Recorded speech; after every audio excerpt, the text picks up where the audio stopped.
31वां सर्ग। अचिद्रूप वस्तु असत हो या सत, सभी चित्ती से ग्रस्त है, इसलिए कुछ भी नष्ट नहीं होता। इस विषय में निर्वाण की स्थिति का वर्णन।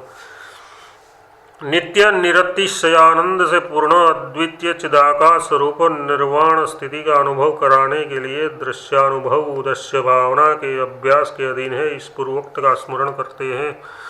महाराज वशिष्ठ जी ने कहा, रामचंद्र जी, अपने भीतर जिस किसी सद्रूप वस्तु या अवस्तु की भावना की जाती है, तत्काल उसी का सर्वात्मक चिदाभास में अनुभव होने लग जाता है। वही बाह्य पदार्थों के अनुभव रूप से दृढ़ अभ्यास होने के कारण होने के पहले 12वें जगत के रूप से मानव स्फुरित होती है। इस विषय में अपना स्वप्न ही दृष्टांत है। ठीक है, ऐसा ही रहे, किंतु इससे प्राकृत में क्या आया? इस प्रकार कहते हैं, ये सारा संसार चित्ती का ही रूप कल्पित आकार है। ये चित्ती आकाश से भी स्वच्छ है,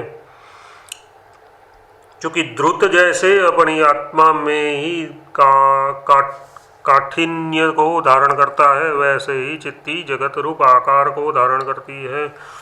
इसलिए सब चिद्रूप ही है, चित्ती से भिन्न और कुछ भी नहीं है। ऐसा ही सही। इससे भी प्राकृत में क्या आया? इस पर कहते हैं, न तो नाश है, न अस्तित्वता है, न अनर्थ है, न जन्म है, न मरण है, न आकाश है, न शून्यता है और न अनेकता ही है, किंतु अधिष्ठान रूप से सब कुछ एकमात्र ब्रह्म ही है, उससे भिन्न को और कुछ भी नहीं है। जगत तथा अहंकार आदि के जड़ांश का तत्व ज्ञान द्वारा हुआ नाश तो सभी को इष्ट है ही, फिर उसका अलाप कैसे किया जा सकता है? इस पर कहते हैं, इस जगत और अहंता आदि का नाश इष्ट होने पर भी वस्तुतः कुछ भी नहीं बिगड़ता, क्योंकि असद्रूप स्वप्नादि का भी तो नाश इष्ट है। इससे क्या बिगड़ सकता है? क्योंकि नाश का स्वरूप ही क्या रहा? मिथ्या अवभाषित हो रहे असत संकल्प नगर का नाश ही क्या मिथ्या है? ठीक इसी तरह असद्रूप जगत और अहंकार आदि का नाश ही क्या असत का वस्तुतः नाश नहीं है? यदि ये जगत असद्रूप है तो फिर अनर्थ रूप से इसका वर्णन करके इसकी निंदा तथा हे रूप से इसका निर्णय शास्त्रों में क्यों किया गया है? यदि ये आप आशंका करें तो ये आपकी आशंका एक तरह से ठीक ही है, क्योंकि अवस्तुभूत पदार्थों के विषय में न तो किसी प्रकार की निंदा की और न उसके फल विचार या किसी तरह के निर्णय की ही संभावना है। कहिए, आकाश के फूलों की कोई कभी निंदा या उसके विषय में किसी तरह का निर्णय करता है? बस ठीक इसी तरह इसे भी जान लीजिए, तब क्या वे शास्त्र सब व्यर्थ है? इस पर नहीं, ये कहते हैं, स्वाभाविक स्वरूप स्थिति की सिद्धि के लिए असद्रूप होते हुए भी सत्य की न्याय कल्पना करके निंदा आदि के द्वारा शास्त्रों में वैराग्य एवं विवेक से लेकर तत्व साक्षात्कार पर्यंत उपायों की कल्पना की गई है। यही सब शास्त्रों में निर्णय है। इसलिए श्री रामचंद्र जी, जो वे सब वस्तु सत्य सी प्रतीत हो रही है, इन्हें सद्रूप से भावना न करते हुए, यानी इन्हें आप मिथ्या समझते हुए, शास्त्रों और ज्ञान संप्रदाय के अनुसार भूमिकाओं के क्रम का अभ्यास करके पाषाण के समान स्थित रहिए। ठीक है, आत्मज्ञान के विषय में ये निर्णय ऐसा ही रहे, किंतु स्वर्ग आदि जगत के स्वरूप के विषय में कौन सा सफल निर्णय हुआ है, उसे कहते हैं। हे श्री राम जी, पूर्वोक्त स्थिति में सांसारिक पुरुषार्थ भाषयुक्त आपका एकमात्र संकल्प स्वरूप ये जगत एक क्षण में ही पूर्णतः नष्ट हो जाए, बस इतना ही इस सृष्टि के विलास में सकल निर्णय हुआ है। सुषुप्ति और प्रलय में सर्ग और अपने आप ही नष्ट हो जाते हैं, अतः उसमें ब्रह्म रूपता के परिज्ञान से कौन सा लाभ हुआ? इस आशंका पर कहते हैं,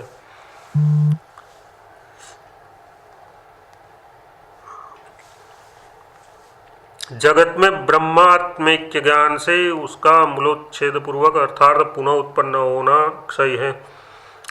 इसके विपरीत कोई दूसरे मार्ग से वैसा क्षय नहीं होता, क्योंकि प्रलय और सुसुप्ति आदि में जो क्षय होता है उसमें ये सृष्टि बीज रूप से रहती है, कार्य रूप से नहीं रहती, अथवा इंद्र व आख्या की रीति से प्रलय में भी कार्य बने ही रहती है।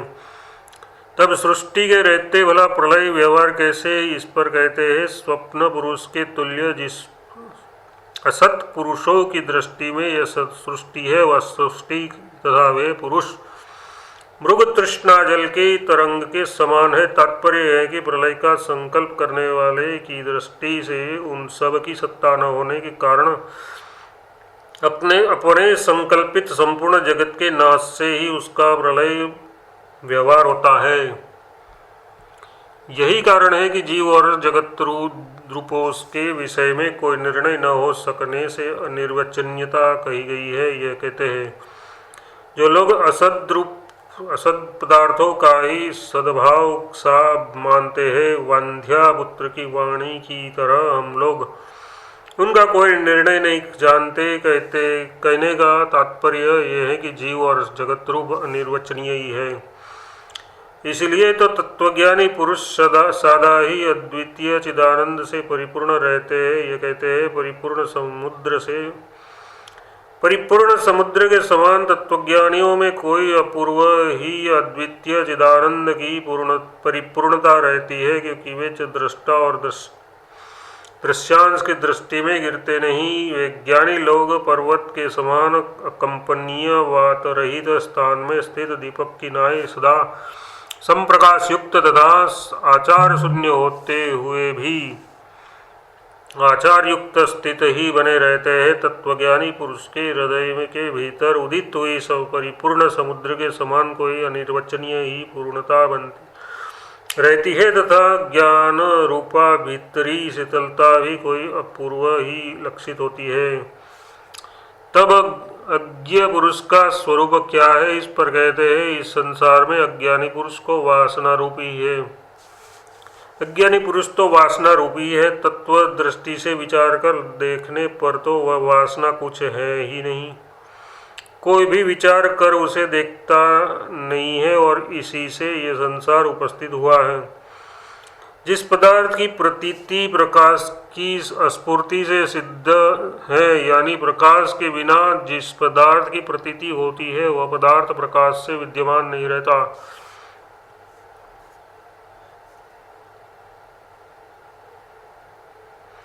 इस विषय में बिल्कुल स्पष्ट दृष्टांत तो प्रकाश की उपलब्धि में अंधकार और उसमें अपना काम करने वाले चोर आदि की उपलब्धि का आभासी है। प्रकाश के बिना प्रतीत हो रहे पदार्थों की स्थिति किस प्रकार के प्रकाश में विद्यमान नहीं रहती, किसी तरह के प्रकाश में विद्यमान नहीं रहती। इस पर वह कहते हैं देह मांस आदि स्थूल शरीर पंचकृत भूतमयी असद्विभ्रम से युक्त एवं जड़ रूप से तथा मन बुद्धि आदि सूक्ष्म शरीर भी पंचकृत भूतों के विकार भूति है, अन्य नहीं।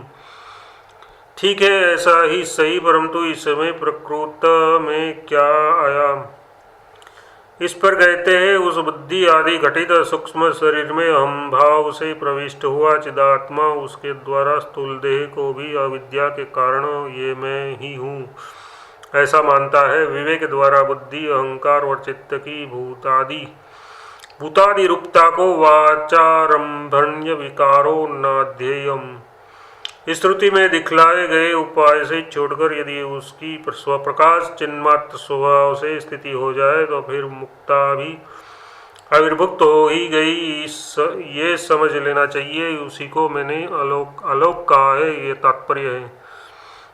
इस प्रकार आत्म प्रकाश के प्रसूत होने पर वासना भी बाधित हो जाती है, इसलिए उस वासना से तो भी संसार बंधन की प्रसक्ति नहीं हो सकती। ये कहते हैं विषयों की ओर उन्मुक्त होने के कारण चित्ती लिंग शरीर रूपी उपाधि में यदि मिलित है तो उसकी वासना भी उस लिंग शरीर के सदस्य ही मिथ्या है। अतः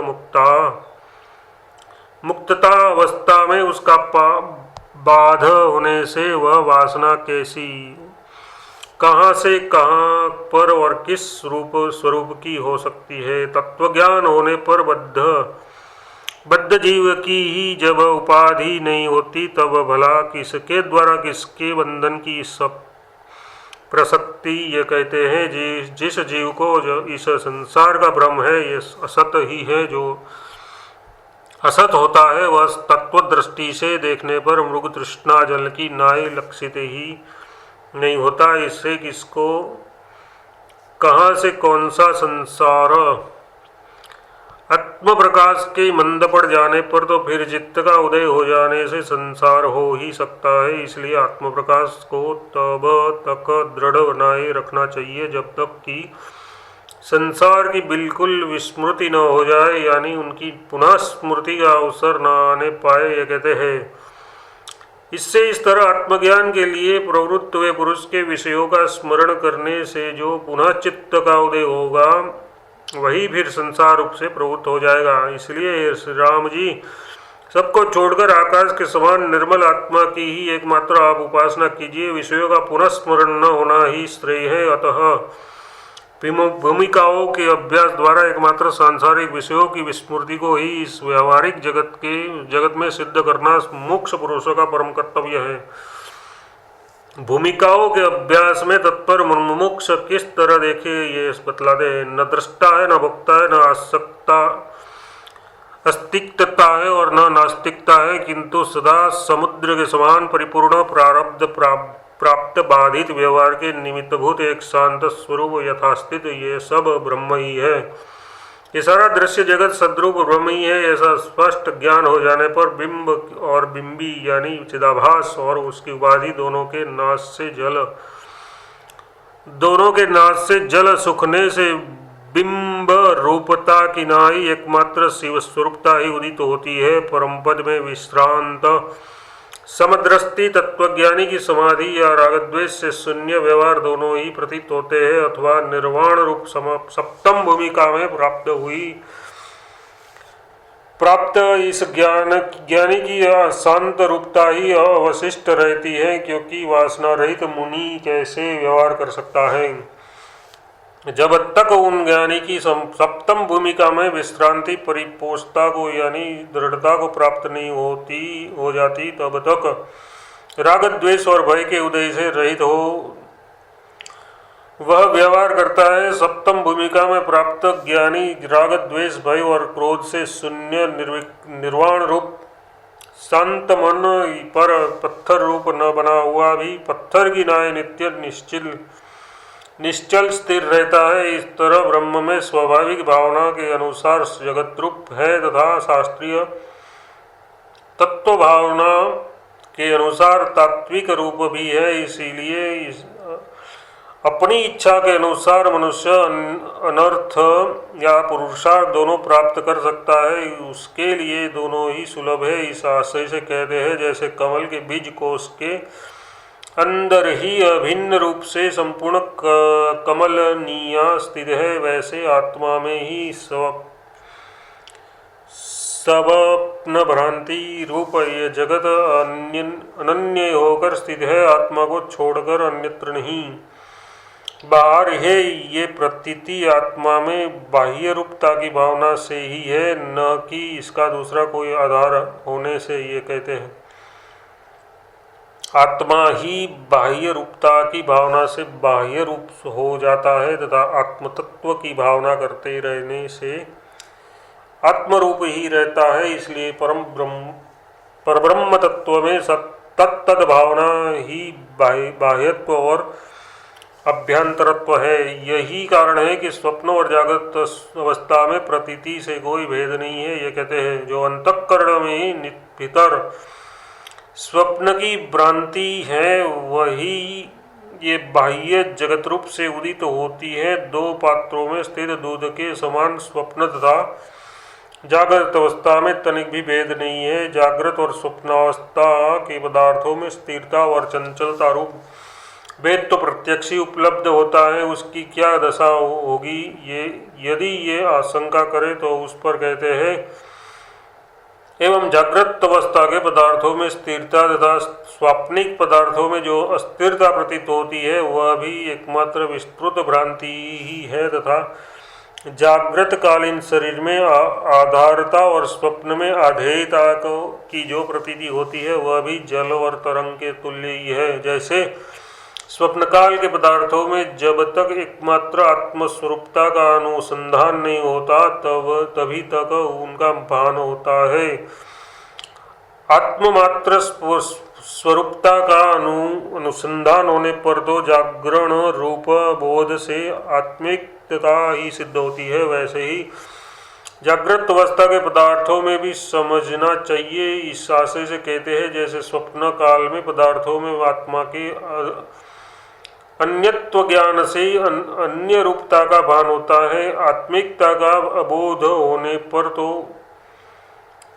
उनसे अन्य कुछ भी नहीं भाषित होता। वैसे ही जागृत अवस्था के पदार्थों में भी जब तक शुद्ध आत्मतत्व का ज्ञान नहीं होता तभी तक पदार्थों में अनन्यत्व भासता है। शुद्ध आत्मा का ज्ञान हो जाने पर तो वे सब के सब पृथक आविर्भाव वाले ही नहीं होते, एक रूप ही अवभाषित होते हैं। इसलिए वास्तविक भी ब्रह्म भाव अपनी भावना के अधीन ही है। ये जो कहा गया है वह सिद्ध हो गया। ये कहते हैं कल्पनाओं से रहित शांत जो परमात्मा का रूप है वह तत्त रूपों में परिणित हो जाता है तथा भावना न करने से तत्त रूपों में परिणित नहीं होता। स्वप्न विज्ञान के शांत होने पर जो विशुद्ध ईश्वर का रूप अवशिष्ट रहता है वह अस्तित्वता के निरूपक काल और देश आदि के आधार का अभाव रहने से वह है ये नहीं कहा जा सकता तथा स्वरूप का बाध न होने से वह नहीं है ये भी नहीं कहा जा सकता। इसलिए वह वाणी का विषय कदापि नहीं है। तब वाणी के द्वारा गुरु लोग उसका उपदेश कैसे देते हैं, इस आशंका पर कहते हैं ब्रह्म का आत्यंतिक लय हो जाने पर समाधि में स्थित योगी लोग ही अपने एकमात्र अनुभव से उसका स्वरूप जान पाते हैं। कांता संभोग सुख की नाई दूसरे के प्रति वह उपदेश का विषय नहीं है, वह विद्वानों के अनुभव का ही विषय है। उसमें श्रोता की बुद्धि को प्रवृत्त करना ही उपदेश का फल है। इसलिए श्री रामचंद्र जी अहंकार छोड़कर भय मान विषाद लोभ मोह आत्मा देह मन इंद्रिय चित्त जड़ता से शून्य शांत समस्त भोगों से रहित अविनाशी निर्वाण स्वरूप एकमात्र ब्रह्म होकर सर्वदा ही समाधि में स्थित रहना ही युक्ति है। व्यवहार विषयों में पढ़ना उचित नहीं है। 31वां सर्ग समाप्त।